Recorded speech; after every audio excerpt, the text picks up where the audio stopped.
மண்மரபு நேயர்களுக்கு வணக்கம். உலகளாவிய இருக்கிற தமிழர்கள் அனைவருடைய கடவுளான முருகப்பெருமானுக்கு கும்பாபிஷேகம் நடைபெறுகிறது. எங்கே நடைபெறுறது தெரியல உங்களுக்கு. நம்முடைய திருச்செந்தூரில் தான் நடைபெற்று போகிறது. ஆனால் தொடர்பான விழா பணிகளும் நடைபெற்று வருகிறது. ஸோ நானும் என்னுடைய மகளும் இது பற்றி பேசிகிட்டு இருந்தோம். ஏன்னா அவங்க 2-3 முறை வந்திருக்காங்க திருச்செந்தூருக்கு. அது பற்றி ஏன்னா கடற்கரை நகரமாக திருச்செந்தூர் இருக்குது, கடற்கரை அருகில் இருக்குது. ஆமாம், நீங்கள் தான் தொன்மையான ஆய்வாளராச்சே, இந்த திருச்செந்தூரை பற்றி எனக்கு சில தகவல்களை சொல்லுங்கம்மா அப்படின்னு சொன்னாங்க. நம்ம தான் தொல்லியல் ஆய்வாளராச்சே, அதனால் நம்மளுடைய இது என்ன போச்சுன்னா, ஆமாம், தொன்மை சான்றுகள் அந்த ஏரியாவில் எதாவது இருக்கா, என்ன இருக்குது தொன்மையான சான்றுகள் நம்ம திருச்செந்தூரும் அதை சுற்றிய பகுதிகளெலாம் என்ன இருக்குது அப்படின்னு நான் யோசிச்சுட்டே இருக்கும்போது, ஆமாங்க, நம்மளுடைய நுண்கற்கருவிகள் அப்படின்னு நாங்கள் சொல்லுவோம், மைக்ரோலித்திக் டூல்ஸ் அப்படின்னு நாங்கள் சொல்லுவோம். அது என்னன்னாக்கா சுமார் 10,000 to 4,000 ஆண்டுகளுக்கு உட்பட்டது. அது எங்கே இருக்குது தெரியுங்களா? தேரி காடு. நீங்கள் திருநெல்வேலி மாவட்டத்தில் அந்த மெஞ்ஞானபுரம் தூத்துக்குடிக்கு மிக அருகில் இருக்கிற, ஈவன் நம்மளுடைய திருச்செந்தூருக்கு மிக அருகில் இருக்கிற அந்த பகுதியெல்லாம் நீங்கள் கேட்டிங்கன்னா அங்கே தேரி காடுன்னு இருக்கும். தேரி அப்படின்னு சொல்லுவாங்க. தேரினாக்கா ரொம்ப சிவப்பு நிறம் மண்ணாக இருக்கும். அந்த மண்ணில் கால் வச்சாலே நம்ம காலில் சிவப்பு நிறம் ஒட்டிக்கும். அதில் சின்ன சின்ன கற்கருவிகள், நுண்கற்கருவிகள் நாங்கள் சொல்லுவோம், மைக்ரோலித்திக் டூல்ஸ்ன்னு சொல்லுவோம். அந்த வகையான கற்கருவிகள் கிடைக்கும். இது எந்த கற்கருவிகள் எதில் வச்சு செஞ்சுருக்காங்க தெரியுங்களா? அதாவது பிளேடு, அதுக்கப்புறம் அதோடைய பேர், அந்த கற்கருவிகளுக்கு பேர் கூர்முனையுடைய கருவிகள், பிளேடு, இப்படிலாம் ஒரு பொருட்கள் உண்டு. அது பல பயன்பாடுகள் பற்றி நான் சொல்கிறேன். அது என்னென்னா, மீன் பிடிக்கும் தொழிலுக்கு அதை பொதுவாக பயன்படுத்தியிருக்காங்க அந்த வகையான கற்கருவிகளை. இது உலகளாவிய இருக்கிற இந்த காலகட்டத்தில் கிடைக்கின்ற அந்த கற்கருவிகள் அனைத்துமே இதுக்காக தான் பயன்படுத்தியிருக்காங்க. சரிங்க, நீங்கள் என்னங்க, நீங்கள் முருகரை பற்றி சொல்லுங்க, நான் இல்லைங்க, நம்மளுடைய தொன்மையை நான் சொல்லணும்ல. நம்ம தூத்துக்குடின்னா, நம்ம திருச்செந்தூர்னா அதோடைய தொன்மை சொல்லிட்டு தானே நம்ம முருகர்கிட்ட போகணும். ஏன்னா நம்மளுடைய தொன்மையான கடவுள் தானே முருகர். சரி, இப்போ இந்த கற்கருவிக்கு வருவோம். இந்த நுண்கற்கருவிகள் எதை வச்சுலாம் செஞ்சுருக்காங்கன்னா, விலை மதிப்பற்ற கற்கள் சொல்லுவாங்க. அதை ஆங்கிலத்தில் செமி ப்ரிஷியஸ் ஸ்டோன்ஸ்ன்னு சொல்லுவாங்க. ப்ரிஷியஸ் ஸ்டோன்ஸ்னால் உங்களுக்கு தெரியும், நம்ம வைரம், வைடூரியம், இதெல்லாம் என்னென்னா ப்ரிஷியஸ் ஸ்டோன்ஸ், விலை மதிப்புள்ள கற்கள். விலை மதிப்பற்ற கற்கள் எது? இந்த நான் சொன்ன சால்சிடனின்னு சொல்லுவாங்க, ஜாஸ்பர்ன்னு சொல்லுவாங்க, கிறிஸ்டல்னா ஸ்படிகம். ஸோ இந்த ஸ்படிக கற்கள்லாம் அந்த வகையை சேர்ந்தது. இந்த மாதிரி சிறிய அந்த கற்களை கொண்டு சிறிய சிறிய நுண்கற்கருவிகளை செய்து அவர்கள் என்ன பண்ணியிருக்காங்கன்னா, ஒரு மீன்பிடி கருவியாக அவங்க பயன்படுத்தியிருக்காங்க. ஏன்னா நம்மளுக்கே தெரியும் அது இருக்கிற இடம். அதன் அடுத்து இன்னொரு ஊர் இருக்குது தெரியுங்களா, கொற்கை. அது எங்கே இருக்குது? நம்மளுடைய பாண்டிய நாட்டில். அது பாண்டியனுடைய 2வது தலைநகராக இருந்தது. அங்கே அகழாய்வாட்சி மூலமாக பல தொல்பொருட்கள் வெளிப்படுத்தியிருக்கிறாங்க. அண்மையில் கூட கொற்கைக்கு தமிழ்நாடு அரசு தொழில்துறை அகழாய்வு செஞ்சாங்க. அங்கே நிறைய தொல்பொருட்கள், முதுமக்கள் தாழிகள் இதெல்லாம் கிடைச்சிது. நான் முதுமக்கள் தாழின்னு சொல்லிட்டு ஒன்று மறந்துட்டேன் பார்த்தீங்களா? நம்முடைய ஆதிச்சநல்லூர் அது உலக புகழ்பெற்ற ஒரு தலம் இல்லையா, அந்த ஒரு இடம் இல்லையா? ஸோ அந்த ஆதிச்சநல்லூரில் பார்த்திங்கன்னா பல தாழிகள், தாழிக்காடுன்னே சொல்லுவாங்க. கிட்டத்தட்ட எங்கே விழுந்தாலும் அங்கே தாழிகள் தான் இருக்கும். அது பார்த்திங்கன்னா எங்கே இருக்குது தெரியுங்களா? நமக்கு திருநெல்வேலியிலேருந்து திருச்செந்தூர் போகிற ரோடில் தான் அது இருக்குது, ஆதிச்சநல்லூர். நீங்கள் இப்போ கூட போய் பார்க்கலாம். ஸோ அவ்வளோ தாழிக்காடுன்னு சொல்லுவாங்க. அது மாதிரி நிறைய மியூசியம்லாம் அங்கே அருங்காட்சியகம்லாம் அமைச்சிருக்காங்க. அதனால் நீங்கள் கண்டிப்பாக போய் பாருங்கள். திருச்செந்தூருக்கு போகிறவங்க இந்த கொற்கையை பாருங்கள், நுண்கற்கருவியில் கிடைக்கின்ற தேரிக்காடை பாருங்கள், அப்புறம் ஆதிச்சநல்லூரை பாருங்கள். ஐயோ, நான் ஆதிச்சநல்லூரை பற்றி சொல்ல மறந்துட்டேன். ஆதிச்சநல்லூரில் அகழாய்வுலாம் மேற்கொண்டாங்க. தமிழ்நாடு அரசும் சரி, நடுவண் அரசும் சரி அகழாய்வுகள் மேற்கொண்டாங்க. அந்த அகழாய்வு ஏஎஸ்ஐ ஆர்கியாலஜி சர்வே ஆஃப் இந்தியாவும் மேற்கொண்டாங்க. அந்த அகழாய்வுகளையும் என்ன பண்ணாங்க, நிறைய தாழிகளில் ஒரு முக்கியமான செய்தி சொல்லணும். நான் வேல் வடிவமுடைய கருவிகள், இரும்பாலான கருவிகள் அங்கே கிடைச்சிது. அதோட ஒரு முக்கியம் என்னென்னா, ஒரு மூடிகள். அந்த மூடியில் பார்த்திங்கன்னா ஒரு சேவல் இருக்கிற மாதிரி ஒரு சேவல் வடிவிலான அந்த மூடிகளும், இரும்பாலான மூடிகள் உலகத்தாளர் மூடிகள்லாம் அங்கே நமக்கு கிடச்சிது. எங்கே கிடச்சிது? ஆதிச்சநல்லூர் தாழியில் கிடச்சிது. ஸோ இதெல்லாம் நம்ம பார்க்கும்போது நம்மளுடைய பழமையான தொன்மையான வரலாற்று பதிவுகள் வந்து இங்கே எங்கே இருக்குது? நம்ம திருச்செந்தூரும் அதை சுற்றிய பகுதிகளும் கண்டிப்பாக இருக்குதுன்னு நமக்கு தெரியுது. திருச்செந்தூர் பக்கத்தில் தான் மெய்ஞானபுரம் இருக்குது, நம்மளுடைய ஆதிச்சநல்லூர், கொற்கை, இந்த மாதிரி பல தலங்கள் வந்து அந்த இடங்கள் வந்து நமக்கு இருக்குது. சரிங்க, நம்ம வந்து திருச்செந்தூருக்கு வருவோம். ஏன்னா நம்ம முருகர் கூப்பிட்டுட்டே இருக்காரு, திருச்செந்தூருக்கும் வருவோம். திருச்செந்தூர் வந்து நம்ம என்ன சொல்லிட்ட முன்னாடியே, அவர் வந்து தமிழர் கடவுள், நம்மளுடைய கடவுள், முருக கடவுள். அவர் உலகத்தில் இருக்கிற அத்தனை தமிழர்களையுமே ஒன்றிணைக்கக்கூடிய ஒரு சக்தி, மகா சக்தி நம்மளுடைய முருகர். சரி, இந்த முருகர், ஏன்னா நீங்கள் பிஜி தீவுக்கு போனீங்கன்னா முருகர் இருப்பார், நம்மளுடைய மலேசியாவுக்கு போனால் முருகர் இருப்பார், சிங்கப்பூரில் முருகர் இருக்கார், ஸ்ரீலங்காவில், இலங்கையிலே நம்ம முருகர் இருக்கார். அது மாதிரி நிறைய சென்ஷியஸ் தீவு, நிறைய இடத்துல வந்து நமக்கு வந்து நம்ம முருகரை வந்து பார்க்கலாம். இது எதுக்கு சொல்ல வரேன்னா, நம்மளுடைய ஈவன் இப்போ பார்த்திங்கன்னா அண்மையில் வந்து குடியேறிய நம்மளுடைய அமெரிக்க நாட்டு நம்மளுடைய தமிழர்கள் அமெரிக்காவுக்கு போனாங்க, அப்புறம் ஆஸ்திரேலியாவுக்கு போனாங்க, அப்புறம் வந்து நம்மளுடைய லண்டனில் போனீங்க. இந்த பல இடத்துல வந்து முருகர் கோயில்களை வந்து நம்ம தமிழர்கள் கட்டி நம்ம முருகர் கடவுளுக்கு வந்து ஒரு வழிபாடு செஞ்சுக்கிட்டு வர்றாங்க. பல கோயில்கள் வந்து கட்டியிருக்காங்க. சரி, இப்போ வந்து என்னங்க நீங்கள் இதையே சொல்லிகிட்டே இருக்கீங்க, நம்ம திருச்செந்தூருக்கு வாங்க அப்படின்னு கூப்பிட்றீங்களா? ஆமாங்க, திருச்செந்தூருக்கு வரேன். இப்போ வந்துட்டேன் நான். திருச்செந்தூர் வந்து ரொம்ப பழமையான இடம். அது வந்து கடற்கரை ஓரத்தில் இருக்குது. நான் அதோடைய அந்த செய்திகள்லாம் நான் போகலை. நம்ம வந்து வரலாற்று தரவுகளை மட்டும் நான் சொல்லலான் இருக்கேன். நான் திருச்செந்தூரில் வந்து ஒரு கல்வெட்டு இருக்குது. என்ன கல்வெட்டு அப்படின்னு சொன்னால், நமக்கு ஒரு கல்வெட்டு, வரகுண பாண்டியனுடைய கல்வெட்டு இருக்குது. அந்த மண்ணுடைய காலம் என்னன்னா 862லேருந்து 880. இந்த கல்வெட்டில் வந்து நம்ம முருகருக்கு என்ன பேர் தெரியுங்களா? சுப்பிரமணிய பட்டாரர் அப்படின்னு அந்த கல்வெட்டு சொல்லுது. இந்த கல்வெட்டில் வந்து ரொம்ப சிறப்பு என்ன அப்படின்னு சொன்னால், ஒரு 1400 தங்க காசுகளை, அந்த காலத்தில், எந்த காலத்தில், கிபி 9ஆம் நூற்றாண்டில் 1200 தங்க காசுகளை இந்த மன்னன் வந்து கொடுத்துருக்கான். எதுக்கு கொடுத்துருக்கான்? வருஷந்தோறும், ஆண்டுதோறும் அந்த சாமிக்கு வந்து செலவுகளுக்கு, அந்த சாமி கோயிலுக்கு தேவையான செலவுக்காக இந்த காசை வந்து இவன் கொடுத்துருக்கான். இதில் இந்த காசில் ஒரு முக்கியமான செய்தியெல்லாம் இருக்குது. இந்த காசை வந்து சும்மா கொடுத்துட்டுலாம் போலிங்க, அதை வந்து அவங்க மானிட்டர் பண்ணுறாங்க. அதை வந்து அட்மினிஸ்ட்ரேஷன், இதான் வந்து நம்ம தமிழருடைய ஒரு நிர்வாகத்திறன். இன்றைக்கி கூட பார்த்திங்கன்னா உலகளாவிய அளவில் தமிழர்கள் வந்து எல்லா இடத்துலையுமே வந்து நிர்வாக திறமை மிக்கவர்களாக இருக்காங்க. அது நான் யார் பேரையும் நான் வந்து குறிப்பிட்டு சொல்லவே இல்லை. பல தலைமை பொறுப்பில் இருக்கிறவங்க அனைவருமே வந்து தமிழர்கள், நிர்வாக திறமை உடையவர்கள், இல்லைங்களா?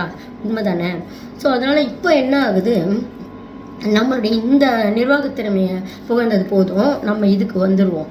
என்னென்னா, இவர் 16 கிராமங்களுக்கு இந்த காசை வந்து பிரித்து கொடுக்குறாரு. 1400 தங்க காசுகளை 16 கிராமங்களுக்கு இவர் பிரித்து கொடுக்குறாரு.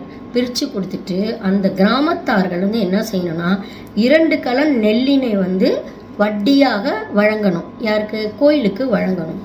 அசலை வழங்கக்கூடாதுங்க, அசல் காசு அங்கேயே தான் இருக்கணும். இந்த 1400 தங்க காசில் வர்ற வட்டியில் என்ன பண்ணணும், இவங்க 2 கலன் நெல்லை வந்து கோயிலுக்கு வழங்கணும் அப்படின்னு சொல்லியிருக்காங்க. இதுலேருந்து என்ன தெரியுது? வட்டி மட்டும் தான் பயன்படுத்தணும், அந்த அசல் அப்படியே தான் இருக்கணும், அதோடைய ஒரிஜினலை வந்து எடுக்கக்கூடாது அப்படிங்கிறது இது தெரியுது. இதுலேருந்து அவங்க மக்களுடைய ஒரு தொலைநோக்கு பார்வை, ஏன்னா அந்த அசல் அப்படிங்கிறது ஒரு முக்கியமானது. அதை வந்து எந்த வகையிலுமே நம்ம வந்து எடுத்து செலவு பண்ணக்கூடாது. ஒரு அரசன் கொடுக்குற ஒரு தங்க காசு அது அப்படிங்கிறத நமக்கு அது தெரிய வருது. சரி, இந்த வரகுண பாண்டியனை பற்றி சொல்லிட்டாங்களா? இந்த கோயில் சாமி பேர் என்ன சொன்னேன்? நம்ம முருகர் பேர் சுப்பிரமணிய பட்டாரர் அப்படிங்கிறது இவர் பேர் சொல்கிறாரு. சரி, அடுத்தது இன்னொரு கல்வெட்டு இருக்குது.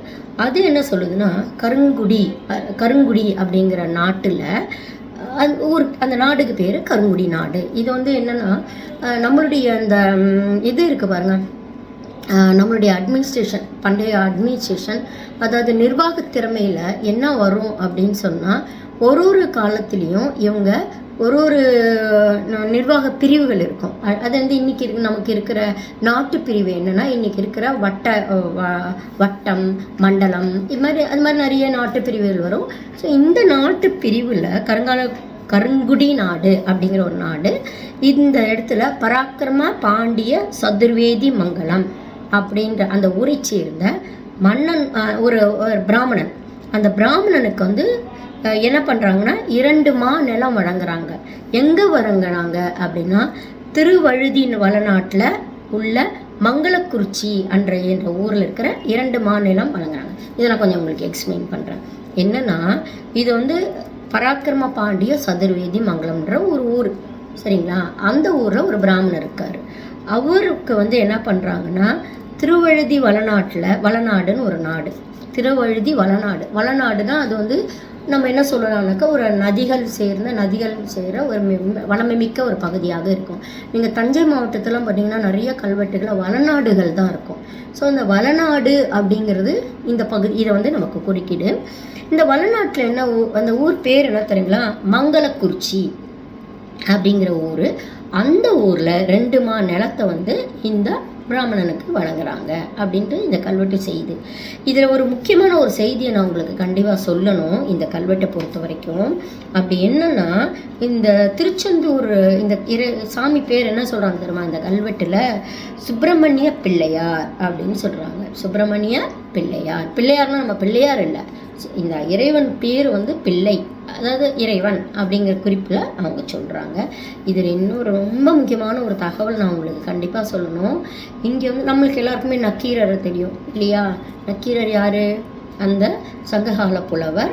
அந்த புலவரை வந்து நீங்கள் அந்த திருவிளையாடலில் அந்த தர்மிக்கும் நக்கீரருக்கும் நடக்கின்ற அந்த வாதத்தையும், இறையனாருக்கும் நக்கீரருக்கும் நடக்கின்ற வாதத்தை நீங்கள் மனசில் கொண்டு வந்தீங்கன்னா அப்போ தெரியும். ஸோ நக்கீரர் யாருன்னா திருமுருகாற்றுப்படை பாடியவர். ஸோ அவருக்கு இவங்க என்ன பண்ணுறாங்க, அந்த ஊரில்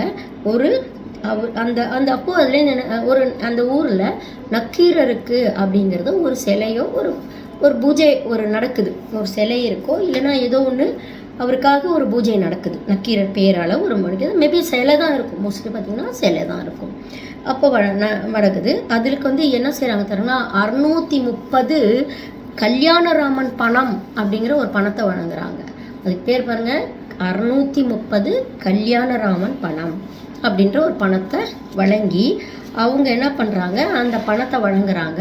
அந்த பணத்திலேருந்து ஒரு நிலத்தை வாங்கி அதை விற்று இதுக்கு வந்து அந்த பணத்தை வந்து இவங்க பயன்படுத்துகிறாங்க. இந்த கல்வெட்டில் இந்த நிலம் 630 கல்யாணராமன் பணத்தில் வாங்கின அந்த நிலத்தை என்ன பண்ணுறாங்கன்னா, அத்தகிரிநாத பட்டர் அப்படின்னு அவருக்கும் வேறு 2 பிராமணர்களுக்கும் தானமாக கொடுக்குறாங்க. அந்த ஒரு பிராமணர் பேர் வந்து அத்திகிரிநாத பட்டர், மற்றொரு பேர்னு 2 பேர் இருக்காங்க. அவங்க பேர் நமக்கு தெரிய வரல, இவங்களுக்கு கொடுக்குறாங்க. இதில் ரொம்ப முக்கியமாக நான் தெரிவிக்கணும் அப்படின்னு நினைக்கிறது, இது வந்து எந்த நாட்டை சேர்ந்தது அப்படின்னு சொன்னால் கிபி 14ஆம் நூற்றாண்டை சேர்ந்த ஒரு கல்வெட்டு. ஸோ இந்த 14ஆம் நூற்றாண்டில் நமக்கு சங்க புலவரான நக்கீரருக்கு ஒரு சிலையோ ஏதோ ஒரு வடிவில் அவர் வந்து வழிபாடு செய்யப்பட்டுள்ளார். கிபி 14ஆம் நூற்றாண்டு வரைக்கும் அந்த வழிபாடு இருந்தது அப்படின்னு நமக்கு இது ஒரு செய்தி தெரியுது. அடுத்த செய்தி என்ன செய்தி அப்படின்னு சொன்னால், இந்த முருகன் கோயிலில் இருக்கிற அந்த இறைவன் பேர் என்ன தெரியுங்களா? சுப்பிரமணிய பிள்ளையார் அப்படிங்கிறது அவருடைய பேர். சரிங்க. அப்புறம் இன்னொரு ஒன்று நான் தான் சொல்லிட்டேன், நக்கீரரை பற்றி நம்ம சொல்லிட்டேன். இந்த காசு இருக்குது பார்த்தீங்களா, அந்த காசு அதுக்கு பேர் வந்து கல்யாணராமன் பணம் அப்படிங்கிறது. இந்த கிபி 14ஆம் நூற்றாண்டுலலாம் பார்த்திங்கன்னா அந்த பாண்டிய அரசர்களுக்கு வந்து பேர்கள் இருக்கும். என்னென்னா கல்யாணராமன் பணம், அப்புறம் ஏன்னா இந்த சுந்தரபாண்டியன் நிறைய பாண்டிய அரசர்கள் வந்து காசுகள் வந்து வெளியிட்டிருப்பாங்க. அந்த காசுகளுக்கு வந்து ஒரு பேர் வச்சுருப்பாங்க. இந்த கல்யாணராமன் அப்படிங்கிறது ஒரு பாண்டிய அரசனுடைய பெயர். ஸோ இந்த கல்யாணராமன் அப்படிங்கிற அந்த காசின் அந்த பெயரில் இந்த இந்த நிலத்தை வாங்குறாங்க. இந்த 630 ரூபாய் கொடுத்து அந்த நிலத்தை வாங்குறாங்க. கல்யாணராமன் பணத்தை கொடுத்து வாங்குறாங்க. ஸோ அதனால் இதுலேருந்து இந்த மாதிரி பல சுவையான தகவல்களை நமக்கு கல்வெட்டுகள் வந்து தெரிவிக்கிறது. அதனால் நம்மளுடைய திருச்செந்தூர் முருகன் தமிழர் கடவுள், நம்முடைய இறைவன், இவர் வந்து நமக்கு தமிழர் கடவுள். அதனால் அவருக்கு வந்து விழாக்கோலம் பூண்டுள்ள அந்த திருச்செந்தூருக்கு நம்ம அனைவரும் செல்வோம். செல்ல இயலவலின் மனதில் இருத்தி நம்ம வந்து பார்ப்போம். ஏன்னா நமக்கு திருச்செந்தூர் அப்படின்னாலே பல தொல்லியல் தடயங்களை உள்ளடக்கிய அந்த பகுதி தான் அந்த பகுதி தான் வந்து திருச்செந்தூர் அப்படின்னு சொல்லலாம். குற்றாலம் அது தனியாக நம்ம இன்னொரு நாள் நம்ம குற்றாலத்தை பற்றி நம்ம பேசுவோம். அதனால் அனைவருக்கும் வணக்கம். திருச்செந்தூர்னால் இன்றைக்கி இருக்கிற உருவங்கள் வடிவம் இறைவன் அனைத்துமே வந்து வரலாற்று காலத்தை சேர்ந்தது. நமக்குன்ற ஒரு பண்பாடு பாரம்பரியம் தமிழருக்குன்ற பண்பாடு உள்ளது. அதை ஆதிச்சநல்லூரும் சரி, கொற்கையும் சரி, நம்மளுடைய நுண்கற்கருவியில் கிடைக்கின்ற தேரிக்காடுகளும் சரி, அனைத்துமே நமக்கு எப்போதுமே நமக்கு வந்து தெரிவித்து கொண்டே தான் இருக்கும். வரலாற்றை படிப்போம். தொல்லியல் என்பது ஒரு வாழ்வியல் என்று நான் கூறிக்கொண்டு விடைபெறுகிறேன். நன்றி, வணக்கம். மண்மரபணியர்களே, எங்களுடைய பெல் பட்டன் அழுத்திருங்க. எங்களுக்கு வந்து லைக் கொடுத்துருங்க. எங்களை வந்து ஃபாலோ பண்ணுங்கள். இப்படி பண்ணிங்கன்னா இன்னும் பல தரவுகளை வந்து உங்களோட நாங்கள் பகிர்ந்துக்கிறதுக்கு ரெடியாக இருக்கும். பல அறிஞர்களையும் நம்ம சந்திக்கிறதுக்கு வாய்ப்பாக இருக்கும். மிக்க நன்றி, வணக்கம்.